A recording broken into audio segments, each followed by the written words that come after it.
Oi, gente, tudo bem? Espero que sim. Hoje é o domingo de Páscoa. Eu espero que você tenha feito uma boa caminhada na Semana Santa, porque o domingo de Páscoa ele se insere principalmente no conjunto daquilo que celebramos.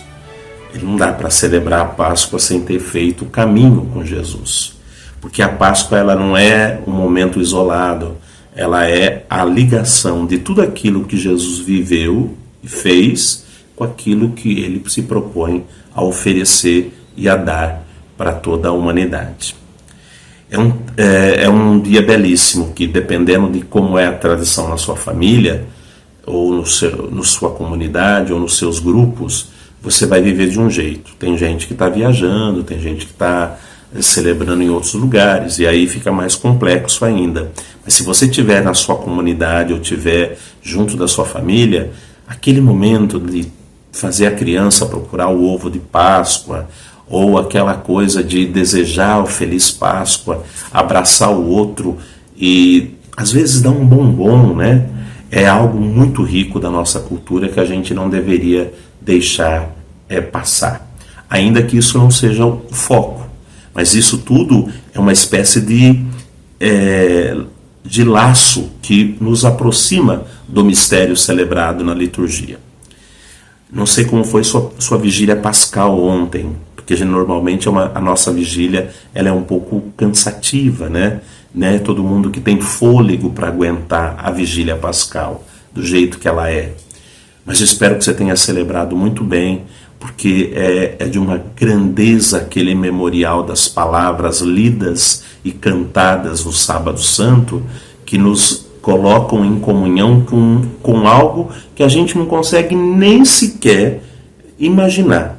Tamanha riqueza, tamanha beleza, tamanha profundidade que é tudo aquilo que foi sendo dito, contado, cantado, lembrado dentro das celebrações. Espero sinceramente que você tenha chegado no domingo de Páscoa fortalecido na sua fé, no seu caminho, na sua busca por Deus. E nesse domingo a gente lê um texto que é icônico, né? Está lá em João 21:9, que é o texto do primeiro dia da semana, em que Maria Madalena capitaneia ali uma ação.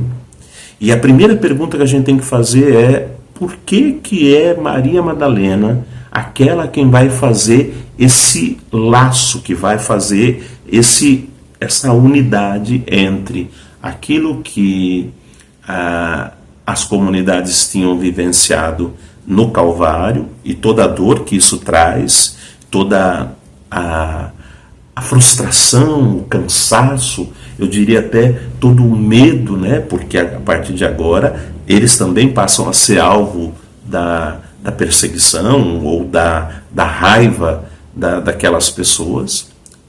Mas também toda a beleza, porque a gente não pode esquecer que tem uma beleza profunda naquilo que Jesus fez.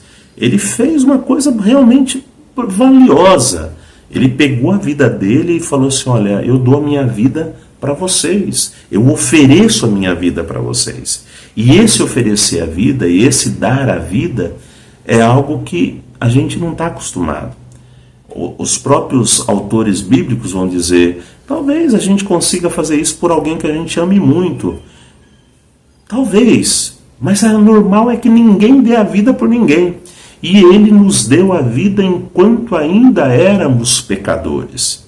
E aqui tem uma profundidade nessa palavra que abre inclusive para o tempo pascal, sobre a chance que nós temos de acolher essa vida que nos foi dada enquanto ainda éramos pecadores, para que, continuando a ser pecador, porque a gente não deixa de ser pecador só porque Jesus morreu na cruz, mas que o nosso pecado não seja mais o pecado do medo, o pecado da opressão, o pecado da escravidão, o pecado que destrói o outro, o pecado que não permite que o outro seja.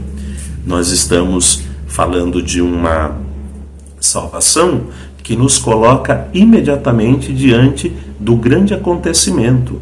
fomos salvos para sermos melhores.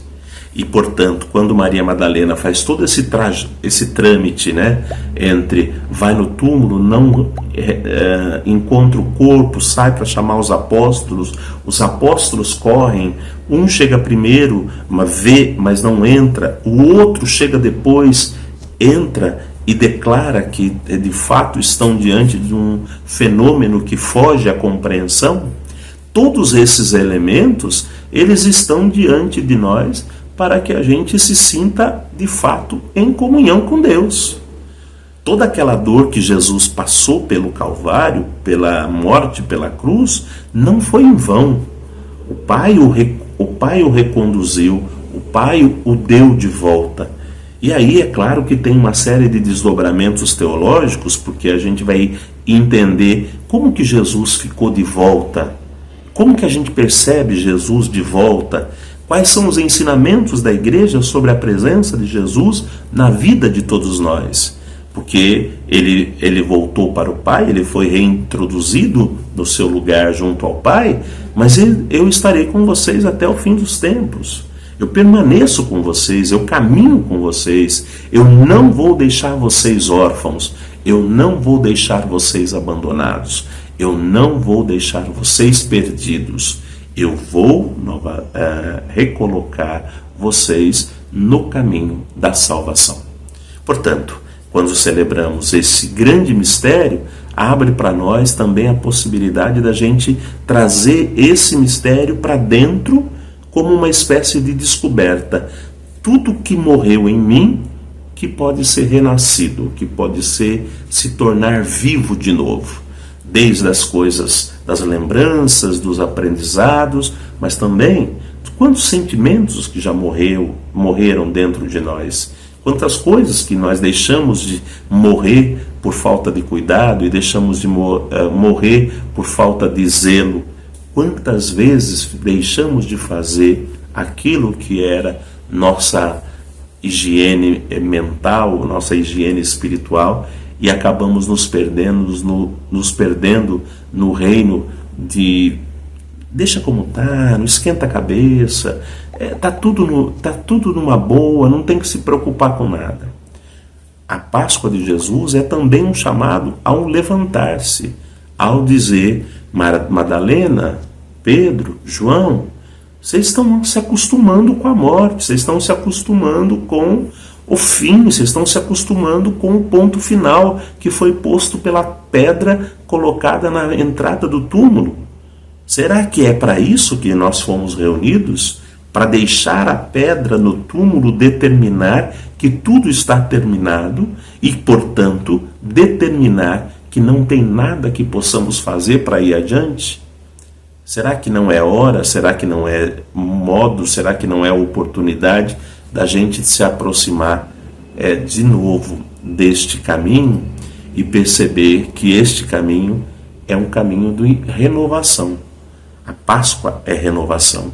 A Páscoa é dizer para mim e para vocês: tem Calvário, tem cruz, tem morte, tem solidão, tem tristeza, tem abandono, tem traição, mas a Páscoa também tem essa janela aberta para um novo tempo, um novo recomeço, uma nova oportunidade de refazer a vida com outros valores, com outros pilares, com outras ideias. Precisa ter coragem, mas é possível. Por isso o renascimento, por isso o reviver em nós junto com Cristo.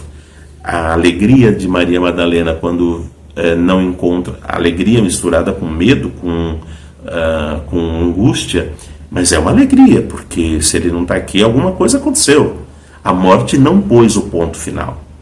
A alegria do discípulo que corre mais rápido do que o outro, porque é uma alegria que faz com que João chegue primeiro no túmulo e olhar e acreditar. A alegria de Pedro, quando ele consegue proclamar para a igreja: algo muito forte está acontecendo pelas mãos de nosso Senhor. Ele está vivo de alguma forma. E aí a gente vai saber todos os desdobramentos que virão a partir da experiência pascal que as comunidades farão a partir desse anúncio, ele morreu, mas não está mais entre os mortos. E como que a gente recebe essa notícia? E como que a gente recebe essa possibilidade de também nós vivermos as experiências todas que a morte nos coloca, mas de não permanecer morto? Passamos pelas experiências todas. Às vezes a nossa força até falha, porém ele não está mais entre os mortos. Essa é a grande e boa notícia da Páscoa. Desejo sinceramente a vocês que tenham uma excelente Páscoa, que tenham uma oportunidade revigorante da vida de fé, que tenham a oportunidade de renascer, desde pequenos sentimentos esquecidos, ideias, lembranças, pessoas, até coisas mais profundas que muitas vezes deixamos se perder e deixamos se esquecer em nós. Sejamos lembrados que o amor venceu a morte. Assim seja. Desejo uma feliz Páscoa e um bom início do tempo pascal. Se você gostou do vídeo, não esquece de compartilhar, deixar um joinha e, se possível, um comentário. Um abraço e até a próxima.